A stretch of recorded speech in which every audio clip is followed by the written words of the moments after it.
Dr. Avraham Strauss was confused. In a moment of clarity, he questioned why and how he had come to be walking down this particular corridor in this castle at this precise time. Red Corridor, Colditz Castle, the middle of winter 1942. How could he, as a Jew, even have considered assisting the Nazis in this horrifying experiment?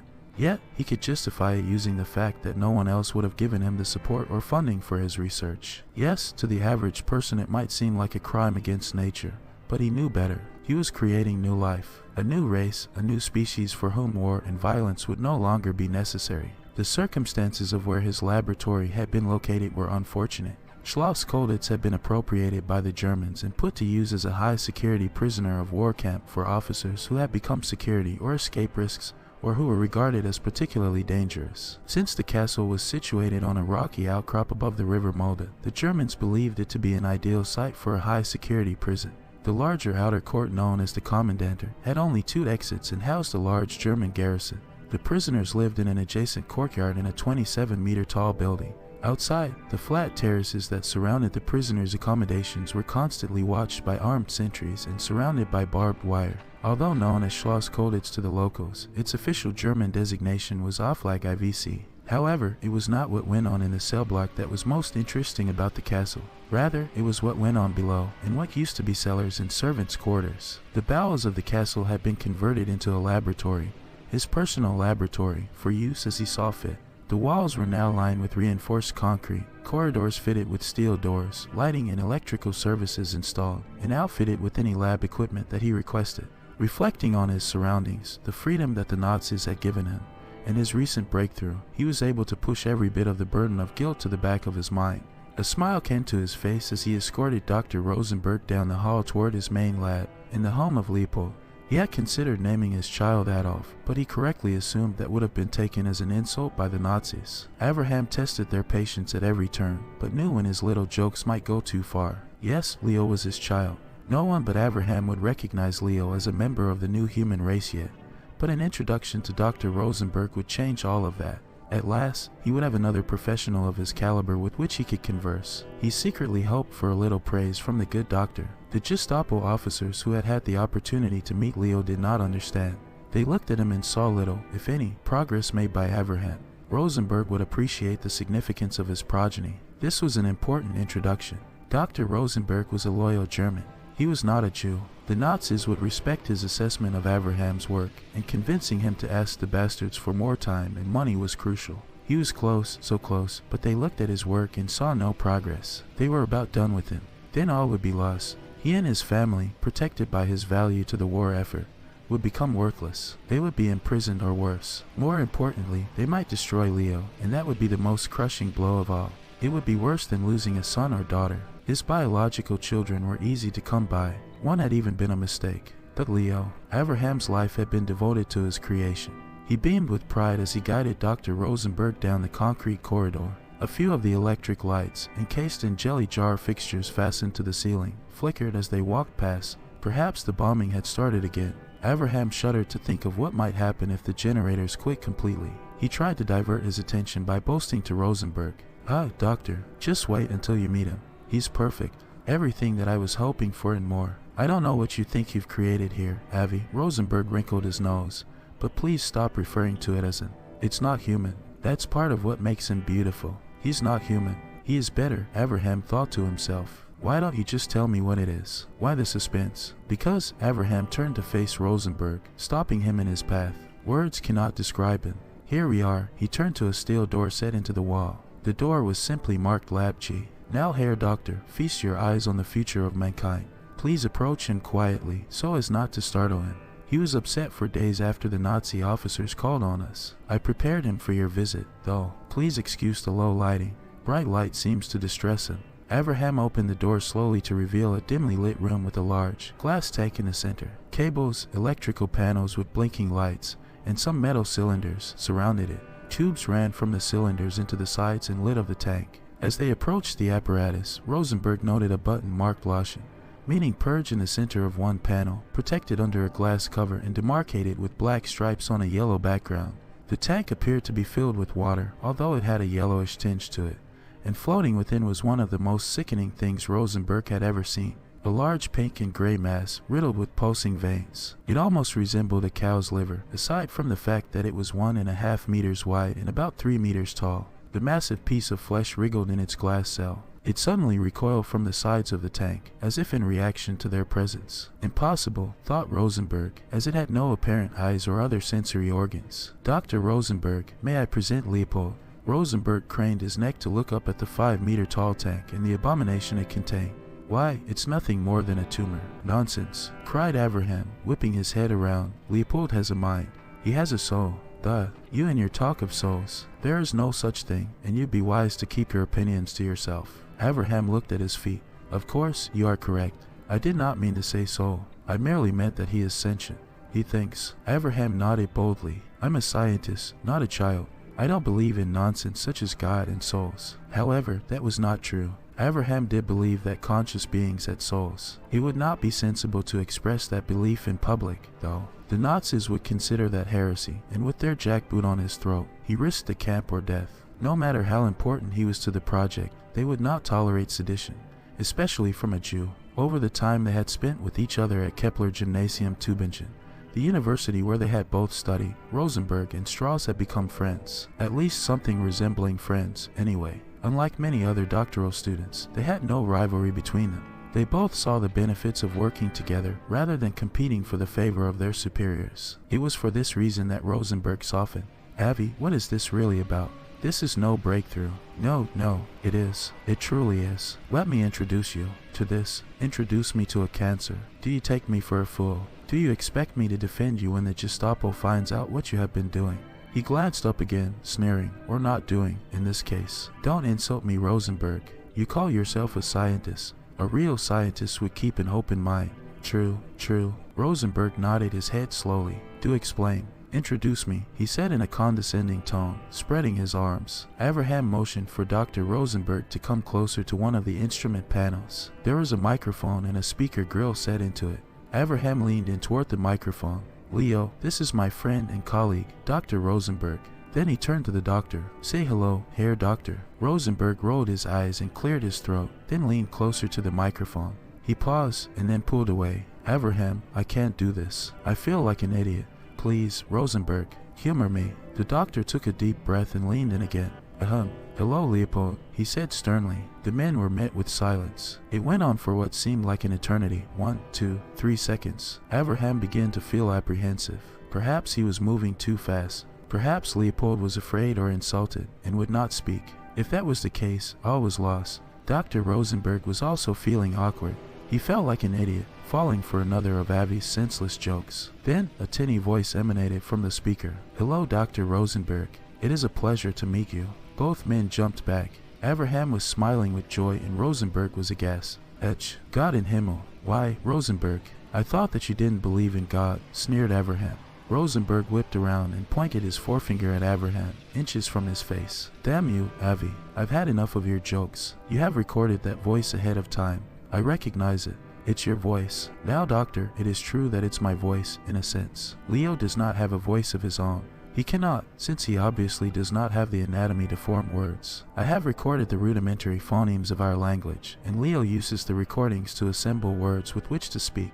He's quite intelligent and fluent in several languages. Rosenberg thought for a moment. He was not sure whether to take Avraham seriously. Was this another joke? Was it an attempt to fool him into asking the Nazis for more time and money? Did Avraham actually think that his tumor could speak? Or worst of all, was it real? Avraham could understand Rosenberg's hesitation. Still don't believe, Rosenberg?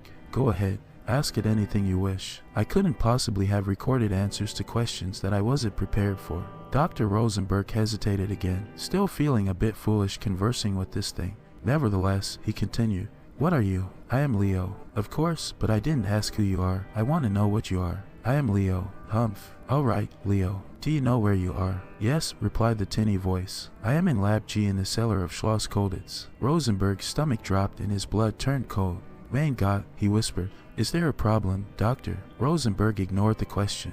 What year is it, Leo? 1942. Although time means little to me, it is not just answering questions, thought Rosenberg. It is reasoning with me. Who is our Führer und Reichskanzler? Your Führer is Adolf Hitler, although that is not relevant to me. I have no leader. Rosenberg scowled at Avraham, clearly angered. What do you mean, you have no leader? Reichskanzler Hitler is your leader. I have no leader, repeated Leo. We're done here. No, please, pleaded Avraham. It's still a concept I am teaching him. He doesn't understand. I do, began Leo. It's not polite to correct our guests, Leo. Of course you are right. Rosenberg, placated, adjusted his tie and slowly approached the microphone again. Do you understand that we are at war with the Allies? Yes, I understand that you are at war with the Allies. Once again, that is irrelevant to me. I have no need for war. You would not defend yourself if you were threatened. I believe that Germany instigated your war with the invasion of Poland. Rosenberg bristled at that. Obviously incensed, he pointed at the purge button and shouted, and what if I were to press this button? No, cried Leo. Avraham positioned himself between Dr. Rosenberg and the panel. He placed his hand over the microphone. Please, Rosenberg, he said quietly, don't scare him. He does not understand our culture yet. Do not frighten him or he will not speak to you anymore. You would be lying if you told me that your interest hasn't been piqued. Yes, Rosenberg cleared his throat. Yes, of course. He had been arguing with this thing. He was quarreling with what he had called a tumor just moments ago. How quickly he had been convinced of its sentience. I am regretful, Leo. I understand that there are things you do not comprehend yet. I did not intend to frighten you. I do comprehend, Herr Doctor, but I accept your apology. I'm not appalled. Rosenberg caught himself. He would not be drawn into another argument. Leopold, who is Dr. Strauss? He is my creator. He is my... I think that we're done for now, Leo. Avraham interrupted. Dr. Rosenberg and I have much to discuss. Hold on there, Avi. Rosenberg patted his colleague on the shoulder, pushing him away. I apologize for the interruption, Leopold. You were about to say something. I think that I understand your initial question. Dr. Rosenberg, I know what I am. Rosenberg smiled. And what is that, Leo? What are you? Leo's reply was flat and factual. I am Dr. Strauss' child. Avraham sat at his desk across from the astonished Dr. Rosenberg.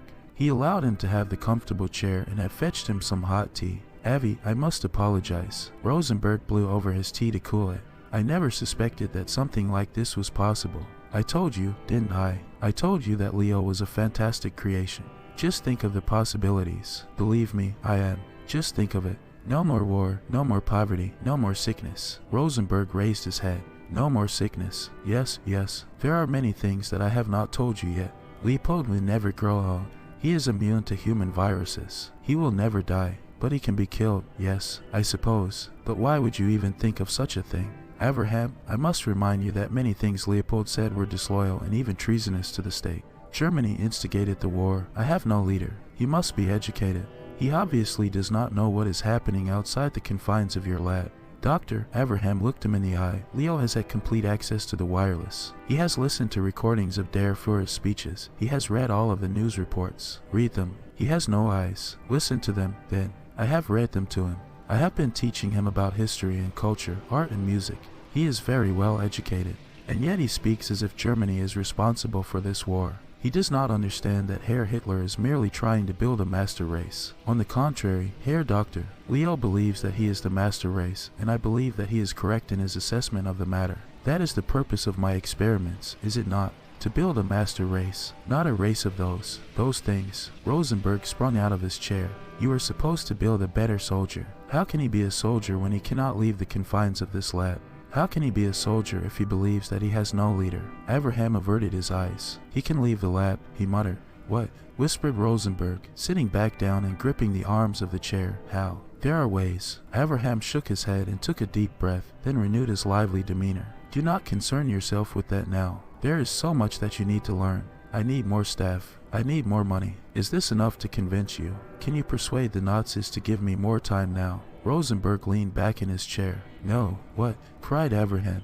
Your time has run out, Avi. Obviously we will be taking over the project. We, the Gestapo, the Kripo, Der Führer's private staff. I am certain that they will all appreciate your efforts, and you will be rewarded. They will need your continuing assistance, of course, but it is no longer your project. Leopold will become property of the state, but he is my son. Enough of that nonsense. He is a monster, fascinating, intelligent, wonderful, but still not human. He will have his uses, though. Uses. The Reichskanzler's scientists will find a way to use him to aid the war effort, or perhaps in the eradication of the unfit, the homosexuals, the gypsies, and the Jews. Oh, I am sorry, Avi. I refer to the useless Jews. You, of course, are different. That's completely unacceptable, cried Avraham. I will not stand for it. You, nor anyone else is taking Leo from me. It will be difficult without funding or a lab, but I will find another way. I will take Leo and leave. I refuse to have him exploited like that. He is worth far more than a soldier or a virus, or a tumor, as you first called him. Rosenberg shook his head slowly from side to side. Avi, my dear Avi, he said, as if talking to a child, no one can ever leave here. You know why. What do you mean? The prisoners, you, your family, and now, since I know what has been going on here, even I will never be allowed to leave this place. Even discounting your work with Leopold, how many of the prisoners have you experimented on? I don't know, but it was in the name of science. Look at what their sacrifice has given us. It does not matter, Avi. If Germany should lose the war, and they will not, but just for the sake of imagination, we would all be tried for war crimes for what we have done. It does not matter whether or not our intentions were good. In addition, when Germany wins the war, there will still be those who will not understand. They will say that we have committed crimes against fellow humans. You understand that, don't you? I suppose. But there are no buts, Avraham. We finish our work, we make ourselves as useful as possible, and we just may live to see our children grow up. Avraham stood silent for a moment. He was shaking, not knowing if it was from fear or anger. No, I will not stand for it. I would sooner destroy Leopold and my entire lab before I give him over to the Nazis. Avraham, you don't know what you are saying. I know very well, Herr Doctor, he spat. The Gestapo could take me if they wish, but no one will take Leo. I will kill him. Take that to your Nazi friends. Dr. Rosenberg did not utter another word. He simply turned his back and walked out of the office, not even bothering to shut the door on his way out. Avraham sat down at his desk and held his head in his hands. What would happen now? Adjacent to the office, in the dimly lit laboratory, Leo shifted his massive body in the tank. He was also shaking, or at least, as close to it as he could come. His tinny voice could barely be heard emanating from the speaker. It almost sounded like he were crying, if such a thing were possible. You would kill me, father. Several uneventful days passed. Avraham began to think that perhaps Rosenberg's threats were baseless. He continued his work with Leo, which mostly consisted of educating him. Avraham occasionally took biopsies and samples of the fluid that Leo floated in. Nothing out of the ordinary. However, he noticed that Leo had become withdrawn. He answered Avraham's questions abruptly and concisely, when he had always been a bit of a chatterbox before. Is something wrong, Leo? No, I believe that there is, said Avraham as he pulled a chair over in front of Leo's tank and straddled it backwards. You are concerned over what Dr. Rosenberg was saying, aren't you? No, father, I think yes. Well, you have nothing to be worried about, Leo. I will never give you over to those animals. I feel the same way about them that you do, but we must learn not to express those feelings so freely. You would have me lie. No. Well, yes, but a lie of omission. Try to avoid talk of politics and war. Leo was quiet for a bit, and then shifted in his tank. But they want to make me a soldier. They want me to kill, don't they? They do. Avraham pressed his lips together, but we will convince them otherwise. We will show them that you have far more to offer them, to offer the entire human race. Avraham rose from his chair and pushed it back against the wall. Then, as an afterthought, he turned back toward Leo's tank. You can put your mind at ease, Leo. Dr. Rosenberg has probably forgotten all about us. Suddenly, it was as if the fates, the white-robed incarnations of destiny, had been awaiting his statement. There was a knock at the laboratory door, and then the person behind it opened the door without even awaiting a reply. It was Haltenbrunner, a captain of the local Kriminalpolizei, or Kripo for short. He had 2 officers with him who waited outside the door as he entered. Hauptmann Haltenbrunner, to what do I owe the pleasure of your visit? Avraham realized that he had forgotten the customary greeting. Heil Hitler. Haltenbrunner raised his hand absent-mindedly. Heil. Again, I asked, what can I do for you, Herr Hauptmann? At first, Haltenbrunner ignored Avraham and strolled around the lab, running his gloved finger through the dust that had accumulated on some of the unused equipment. Then he released a heavy sigh. There has been an accident, he said without emotion. Your wife. I'm sorry to inform you that she is dead. Avraham's stomach dropped. He began to shake and stumble for the chair. Almost missing it, he dropped into the seat and put his head between his knees. He took several deep breaths, but began to retch anyway. When he had recovered a bit, he finally asked, What happened to her? It appears that she was on her way to Dresden and came across a checkpoint near Walkow. She did not stop. Perhaps she was distracted. The guards could do nothing except assume that she was attempting to break through the checkpoint.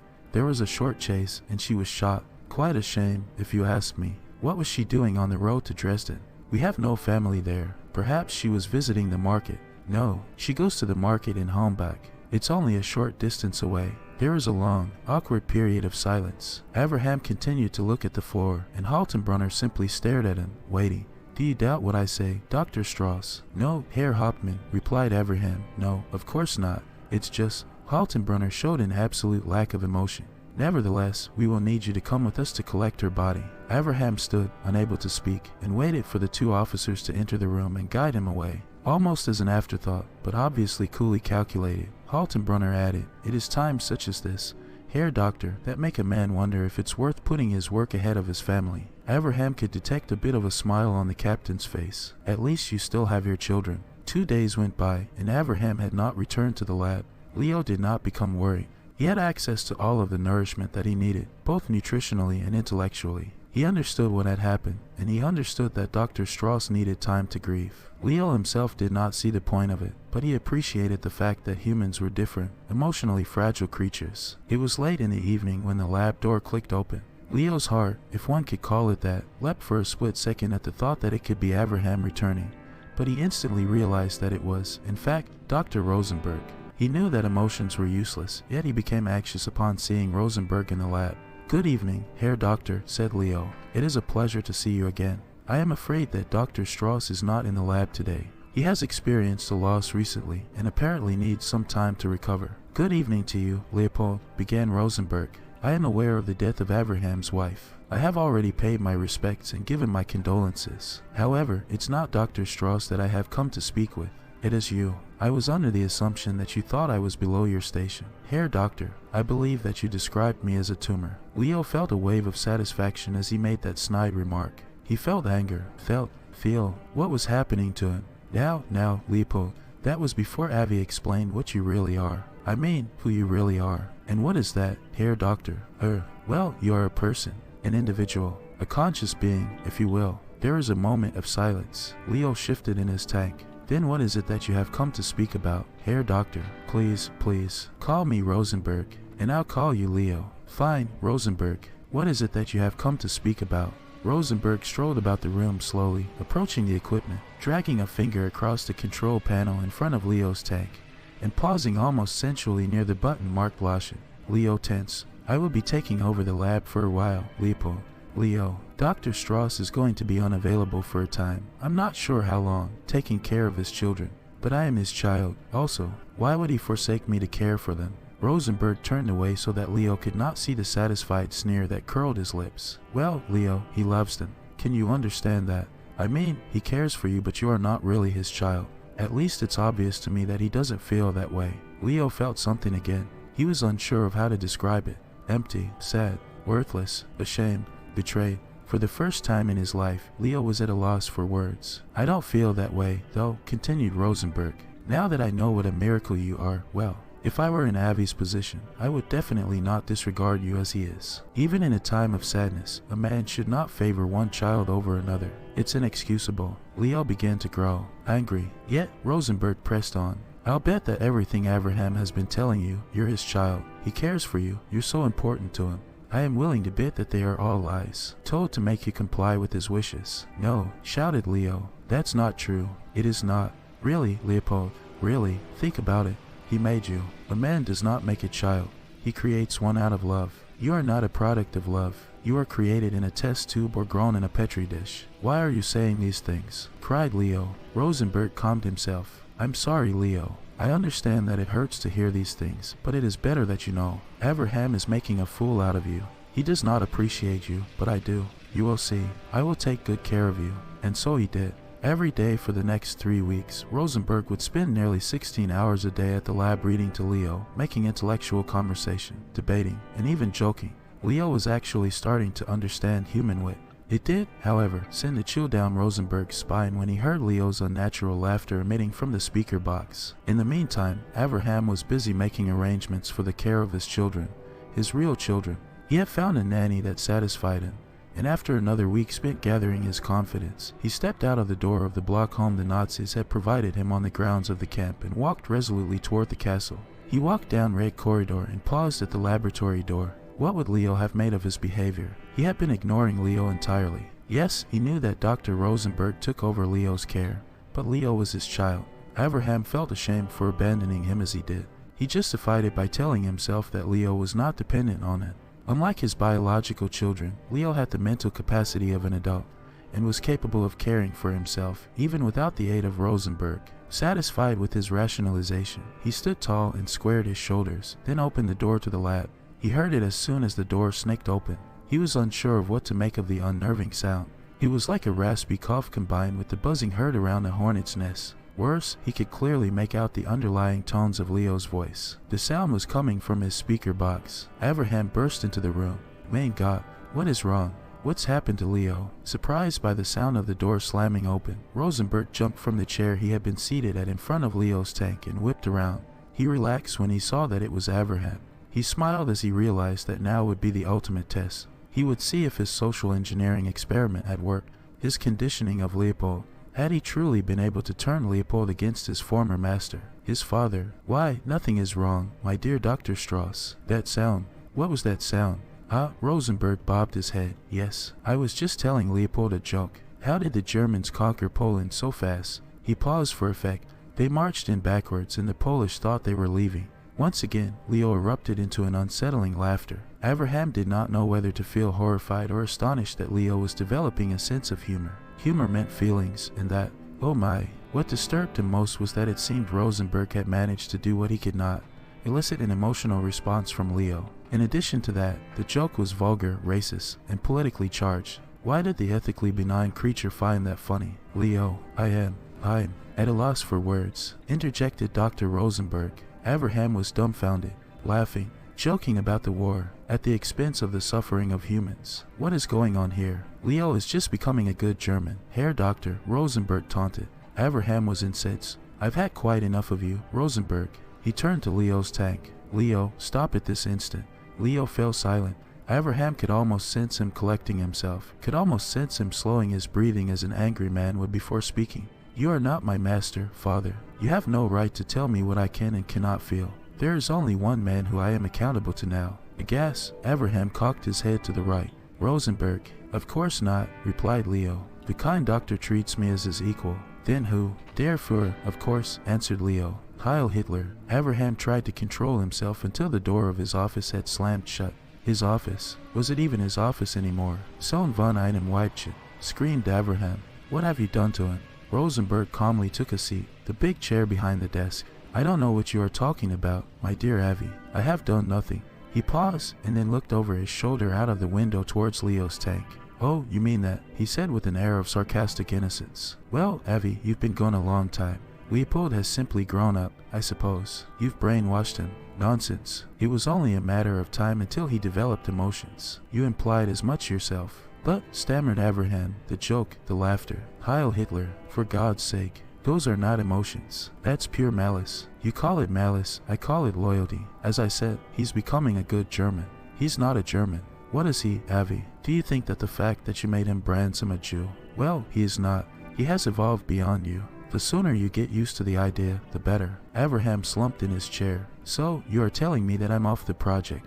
You are going to take Leo away from me." "Nothing of the sort," Rosenberg said with a smile on his face. "In fact, I am happy to see that you are ready to return to work. I need you now more than ever. We are about to enter a new phase of the project, and you are most familiar with Leopold." "Perhaps not. It seems that the two of you get along very well now." Avraham, you may be correct. Leopold and I have become very close. As it happens, we share many of the same ideas, but I am not referring to companionship. I am contemplating something quite different, something more basic. A task that you, as his creator, would be best suited to perform. "And what might that be?" Avraham said warily. "Reproduction." "No." Avraham rose from his chair, fists balled up. "It's not possible. Are you telling me that Leo is incapable of reproducing?" "There must be a way." "Of course there is a way, idiot. Do you think that I would create a being incapable of reproducing? My primary mission when beginning this experiment was to create creatures that would replace our men on the battlefield. What good would a single organism be of use for? Not only can Leo reproduce, but he can do so very efficiently." Avraham instantly regretted letting that fact slip. Avraham did not think it was possible, but Rosenberg's smile grew even wider. Perfect. I knew that you had a way. So, why did you claim it was impossible?" "Because I would not even consider allowing it until Leo reached maturity. I did not know how intelligent he would become."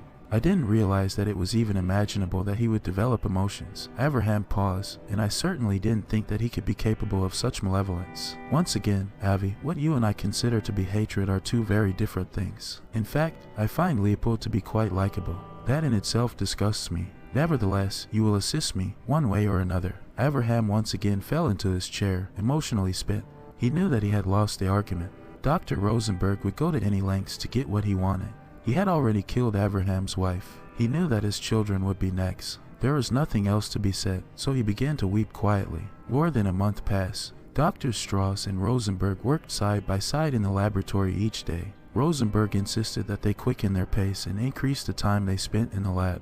But Strauss insisted that at the very least, he be allowed to rest on the Shabbat. Rosenberg relented. He required Avraham to be compliant, and the best way to achieve that would be to restrain himself from pushing Avi to his limits. He already suspected that Avraham was dragging his feet. The good doctor knew something that he was holding back. Rosenberg was certain that Avraham had already worked out a process by which Leo could reproduce, probably long ago, before his involvement. But Avi had so far been careful to make no more gaffes or let any more information slip out. According to Abrahamic law, the Shabbat began at sunset each Friday evening and lasted until the appearance of 3 stars on Saturday night. Rosenberg found the notion foolish, but it did provide him some time alone with Leo. Dr. Rosenberg would often spend the entire night talking with him, as Leo had no need for sleep. Their time spent together during Avraham's Shabbat always served as a good time for Rosenberg to reinforce his ideas and not offer Avraham the chance to cause Leo to second-guess the philosophies that he had put so much effort into instilling in the creature's mind. Rosenberg was always the one who initiated each conversation, so it surprised him when on one particular evening, Leo was the first to break the silence. Rosenberg, there is something that we must discuss. Rosenberg was conflicted with feelings of both surprise and concern. What is it, Leo? You are aware that you can talk to me about anything. There is no need for secrets between us. It concerns Dr. Strauss. Over the weeks that he had been working with Leo, Avraham's status had gone from father to Avraham to Dr. Strauss. Rosenberg was elated. In spite of his delight, he knitted his eyebrows in worry. What about Dr. Strauss, Leo? It has occurred to me that the doctor is procrastinating about showing you his research regarding my ability to reproduce. At first, I thought that he had forgotten. All of the recent stress he has been under may have had him confused. Then, it became obvious that he was intentionally diverting you whenever you were about to discover the solution. Now I understand that he simply does not want me to reproduce. So what do we do about this? Rosenberg, I am sorry to have hidden this secret from you, but there is no need for research. I am already capable of reproducing in my current state. Dr. Rosenberg was startled. What? Why didn't you tell me this earlier? I was unsure of whether or not I wanted to reproduce. Now, I think that I am ready. Rosenberg's first instinct was anger. All of the wasted time. However, he restrained himself. He did not want to risk alienating Leo when he was so close to his goal. Well then, Leo, where do we begin? It has also occurred to me, continued Leo, seemingly oblivious to Rosenberg, that Dr. Strauss does not want me to reproduce. I fear that he may try to prevent me from completing the process. That's it then. I'll have him banned from the lab. I thought of that as well, at first, but what if he has sympathizers in his employ? What if one of the guards mistakenly allows him in?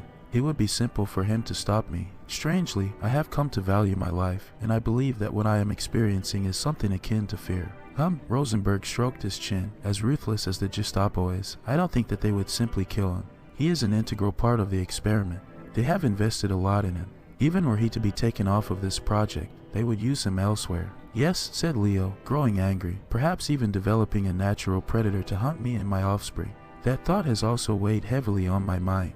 I need to think about this, Leo. I'll have Avraham banned from the lab in the meantime. No, allow me to speak with him. Something in the way Leo had said that sounded ominous, but Rosenberg relented. As you wish. When Avraham returned that Saturday evening, Rosenberg tried his hardest to avoid looking him in the eye. He was a collected man and no reason to fear that Avraham would suspect that something was wrong.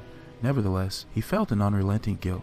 After a few minutes of pleasantries, he excused himself for the evening, blaming his departure on gastrointestinal issues. It's those damn sausages the cook keeps sending down. Who knows what is in them? You understand, don't you, Avi? Avraham was pleased that he would have time alone with Leo. It had been ages since he'd had the opportunity. Of course, Herr Doctor, take all the time you need. If you would like to take tomorrow off, feel free. I can handle the lab myself for a bit. I'm sure that won't be necessary, Rosenberg answered quickly. Then, giving his answer further consideration, he said, we'll see. Perhaps I could use some rest. Avraham bowed at the waist. Guten Nacht, Herr Doctor. Auf Wiedersehen, Avi, responded Rosenberg, for some reason feeling that was a more appropriate farewell. As soon as the lab door seated firmly in its frame, Avraham spun toward Leo with a huge smile. Leo, it's been so long since we've had time alone to catch up, hasn't it? Yes, it has, said Leo, careful not to use any form of address. Calling Avraham Herr Doctor would put him on the defensive, and Leo could not bear calling him father, not before what he was about to do. So, you have begun experiencing emotions, eh? What a breakthrough. I suppose, replied Leo, but while it's certainly fascinating, it can be very unpleasant at times. I am sure that you, of anyone, are poignantly aware of the fact. I am sympathetic to the loss of your wife. You must feel devastated. Yes, but also very angry. Why? I don't for a moment believe that it was an accident. None of the creepo's explanations make any sense. Would you like to know what I think? Yes, Leo, go ahead. Enlighten me. I think that you are angry because it's your fault that she died. I don't think it was my fault, and I don't feel responsible. It is all that monster, Rosenberg's fault. He and his goose-stepping fiends. No, Herr Doctor, Leo slipped, but it did not matter anymore. Not now. I did not say that you think you are responsible. I said that you are responsible. I have evolved beyond you. I can distinguish facts that you cannot. I assure you, there is absolutely no doubt that it was your fault. How can you say that, Leo? You must feel terrible. Avraham, Leo pressed on, voice growing louder. You don't deserve to live. You will just end up ruining more lives. Those of your children, perhaps. Avraham's eyes grew wide. What are you saying, Leo? Without warning, a strange feeling overcame Avraham. His stomach dropped, and he felt as if he were falling. His vision blurred and turned to a bright white. His arms and legs began to tingle and went numb. As the bright light shining into his eyes, the light within his eyes, began to dim, he found himself in his office, extracting a Luger from the top drawer of his desk. His desk? Not anymore. He had not put the pistol there. His vision paled once more, and this time, when it dimmed, he was standing in front of Leo's tank. Now, he held the pistol against his right temple. He could feel his forefinger tightening, the pressure on the pistol's trigger increasing. What's happening? A pause. Then, with a touch of what could be described as melancholy in Leo's tinny voice, came the words, "Goodbye, Father." Rosenberg hesitated at the laboratory's door when he arrived on Sunday morning. Somehow or other, he was going to have a problem on his hands. He knew which situation he preferred. He would pray if he believed there was a God. His chest tightened as he unlocked the door, stepped inside, and surveyed the situation.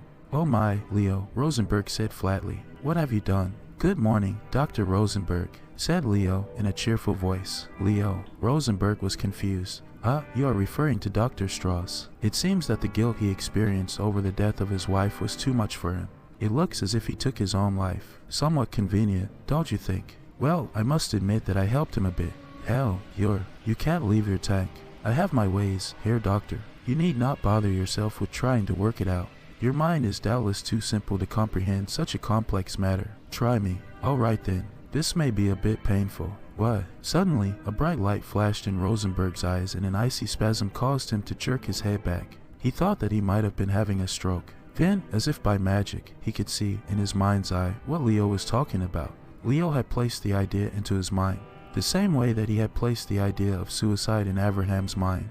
No doubt, but even Rosenberg's simple mind could discern a vast difference between an idea and action. Causing Avraham to commit suicide, that was pure mind control. Rosenberg once again let his eyes wander to the button protected under the glass cover. He grasped the idea that he may someday have to press that button, perhaps soon, before he was no longer capable. The thought that Leo may be reading his mind at that very moment caused him to look away quickly. He pushed the thoughts from his mind, replacing them with considerations of how he would handle Avraham's death. Surely, Haltenbrunner would have questions. He would immediately suspect that Rosenberg had a hand in it. After all, to anyone unfamiliar with Leo, it would seem that only two men were in the room at the time. He went into Avraham's office, now formerly his office, and placed a phone call. Having decided on calling it a suicide and leaving out the details, he relayed the facts as efficiently as possible. Yes, Herr Hauptmann, I will wait for you here. Touch nothing, I understand." He paused while Haltenbrunner said something. "Auf Wiederhören, Heil Hitler." After replacing the handset into the phone's cradle, Rosenberg went back into the dimly lit room with Leo. He tried to avert his eyes from the mess on the floor, but he noticed blood and bits of brain matter stuck to the side of Leo's tank. "I'm afraid that it's going to be bright in here for a while, Leopold. The creepo will be here soon to investigate, and someone will obviously need to clean up." "That's quite all right, Herr Doctor," replied Leo. I will require complete darkness for the next stage of my development. You will find a tarp to fit the tank on the storage shelves at the back of the lab. If you would be so kind, please drape it over." Despite Haltenbrunner's warning not to touch anything, Rosenberg used some old cloths he found on the shelves to wipe the gore from Leo's tank before draping the tarp over it. He looked around the lab, clueless as to where he would put the blood-soaked rags. Leo noticed him. "Over here, Rosenberg. Just put them into my tank. I'll dispose of them." "But, put them into the tank, Rosenberg," he said with authority. Rosenberg walked meekly to the edge of the tank, hesitant about approaching it. He carefully climbed the scaffolding alongside it and dropped them through a hatch in the top. He watched as they slowly descended into the liquid, imparting a pinkish tinge to it as they sank. The doctor had barely gotten down from the scaffolding when the lab door opened and Haltenbrunner and his goons burst in without even announcing themselves. Information was exchanged, and eventually people from the coroner's office came to collect Avraham's body. Rosenberg addressed the men as they were removing the corpse. "Will someone be by to clean up the rest?" "Not our responsibility, Herr Doctor." "Of course not.